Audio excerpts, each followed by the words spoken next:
এই ভিডিওটি শুধুমাত্র মজার উদ্দেশ্যে বানানো হয়েছে। এই ভিডিওর মাধ্যমে কোনো স্থান বা ব্যক্তিকে অপমান করা হয়নি। ভিডিওটাকে দয়া করে সিরিয়াসলি নেবেন না। আর আপনি যদি খুবই সিরিয়াস মাইন্ডেড হন তাহলে এই ভিডিওটি আপনার জন্য নয়। जी इस मन से आपको एक बात बोल रहे हैं कि ममता का क्षमता 2026 में बंगाल आपको दिखाएगा। 2026 में आपको दिखाएगा और ये नाम याद रखिएगा, ममता बनर्जी बंगाल की नारी, हवाई चप्पल सफेद साड़ी, एक नाड़ी 100 पे भारी। अंगेन घात्रम नयने वक्त्रम न्यायेन राज्यम लवणेन भोज्यम। চোরের পিসি চোরের মাসি ছিলি এই রাজ্যে, ওরে এ চিয়ারের ভয় দেখাইয়া গেলি বাংলাদেশে। ও মমতা বেগম রে মনের দুঃখে চলে যাবনে, ও মমতা বেগম রে মনের দুঃখে চলে যাবনে। না মানে দিদির গলায় সুর আছে কি বলো। আমার সব থেকে বেশি চিন্তা লাগছে এই সমস্ত লোকগুলোর জন্য যারা বিজেপি ছেড়ে টিএমসি তে জয়েন করেছিল। তারা এবার কি করবে? না মানে এদের তো সেই ভাঙা মেলায় জিলেপি কিনতে যাওয়ার মতন অবস্থা হয়ে গেছে। आवाज दूर दूर तक जानी चाहिए।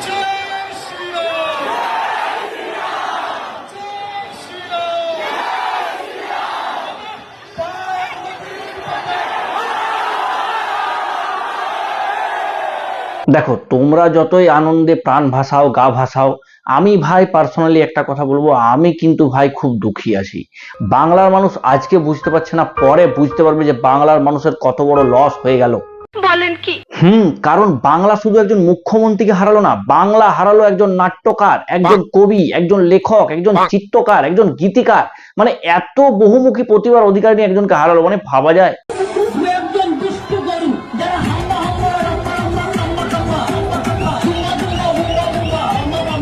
মানে তোমরা এবার আমাকে বলো এই সমস্ত কবিতাগুলো কে লিখবে এবার? তো যাই হোক, এবার যাই হয়ে যাক, বাংলার অভিনেতা অভিনেত্রীরা এবার একটু ফিল্মে অভিনয়ে মন দেবে, কি বলো? তো নমস্কার বন্ধুগণ, welcome back to my channel, welcome to new video. তো বন্ধুগণ, একজন মহাপুরুষ বলে গিয়েছিলেন, অতি বড় হয়েও না ঝড়ে পড়ে যাবে, অতি ছোট হয়েও না ছাগলে মুড়ে খাবে। কিন্তু ইনি এবার আরো একটা কথা বলেছিলেন, 200 সিট পেলে একদিক আমি গল্পটা ঘুরে দেবো। তো এবার কি তাহলে ইনি এনার কথা রাখবেন? মানে যা বলেছেন সেটা কি করবেন? না না, এত বড় নেতা মানে আবেগের বসে বেরিয়ে গেছিল, সেটা কি আর ইনি করতে পারেন?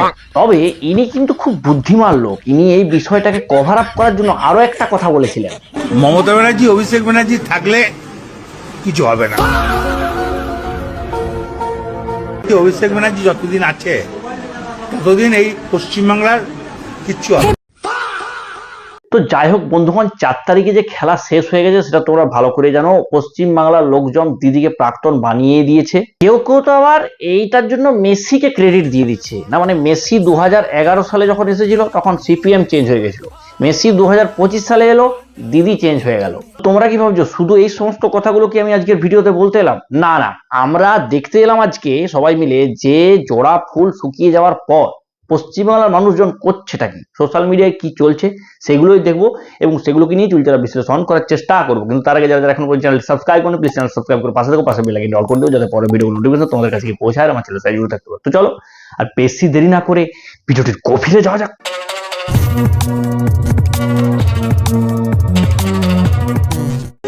কাউন্টিং হলের ভেতরে বাথরুম করে দিয়েছে। সে কি কে?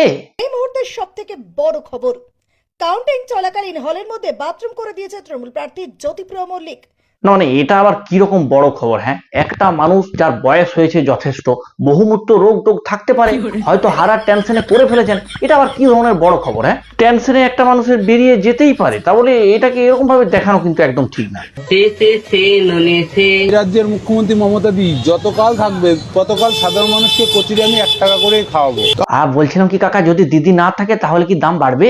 এখনকে পরের কথা পরে ভাববো, থাকবে না সেটা ভাববো না, থাকবে এখনো মিনিমাম 20 বছর করে। যাই হোক, কাকা অনেকদিন লস করে মানুষজনকে খাইয়েছে, সে দিদির নাম করে হোক, সাধারণ মানুষ তো উপকৃত হয়েছে ঠিকই আছে, তবে আদেও খাইয়েছে কিনা সেটা ভাই আমি বলতে পারবো না, যারা খেয়েছে তারা বলতে পারবো, কারণ টিএমসির লোক তো চোখ বন্ধ করে বিশ্বাস করাটা কঠিন আছে।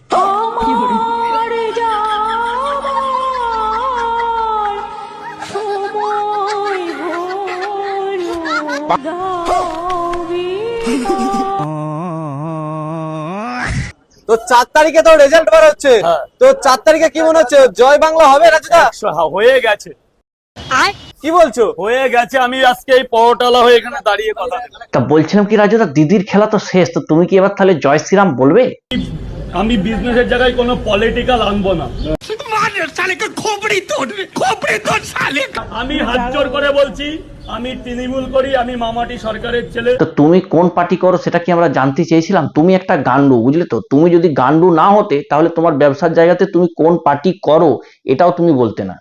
সঠিক বলেছেন। তৃণমূলের প্রতিক্রিয়ায় আসবো, কিন্তু আপনারা কি লক্ষ্য করেছেন যে 8টায় বসেছি, এখন প্রায় 2টো বাজে, একবারের জন্য আমি ওয়াশরুমে যাইনি। তো ওটা আমরা কি করে লক্ষ্য করবো? বাকি সময় যখন আপনি যান তখন কি আমাদেরকে বলে যান? এতটাই উত্তেজনা, এতটাই অ্যাড্রিনালিন রাশ আমাদের নির্বাচনে থাকে। তো আপনার তো ঘন্টা খানেক ধরে রাখার প্র্যাকটিস আছে, আজকে না হয় আরো ঘন্টা খানেক ধরে রাখুন। তোমরা একটু দাঁড়িয়ে থেকো, ঘন্টা দুয়েকের মধ্যে বিজেপির সব লোকজন কিভাবে পালায় ল্যাজ গুটিয়ে দেখো। আরে রাজদা, এসব কথা আগে থেকে বলতে নেই, যদি হেরে যাও তখন।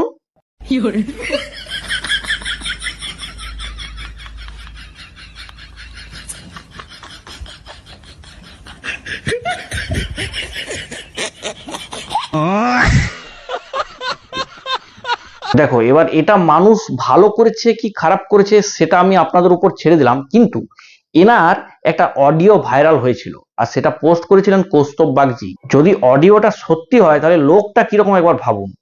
কেন 4 তারিখে কিন্তু একটা বিশাল ঝামেলা, গন্ডগোল, অনেক কিছুর সমস্যা হতে পারে। সিআরপিএফ দিয়ে অনেক রকম মারামারি, ঝামেলা, অশান্তি হতে পারে। সো সবাই নিজেদের মতো করে তৈরি হয়ে এসো প্লিজ।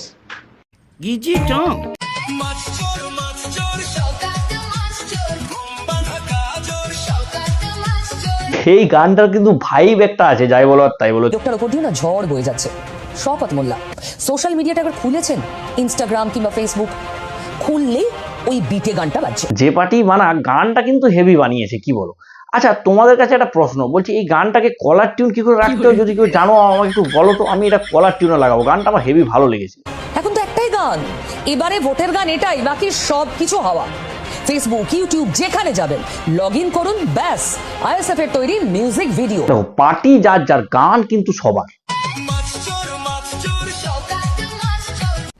আমি একটা পার্সোনাল কোয়েশ্চেন করব। হ্যাঁ হ্যাঁ বলুন। আপনি আজ পর্যন্ত কয়টা বোম বেঁধেছেন? কি কি কি কি কি আরে বলুন, কি পর্যন্ত কয়টা বোম বেঁধেছেন? না মানে দিদি এরকম ডাইরেক্ট কে জিজ্ঞাসা করে, একটু ঘুরিয়ে ফিরে তো জিজ্ঞাসা করতে পারতেন।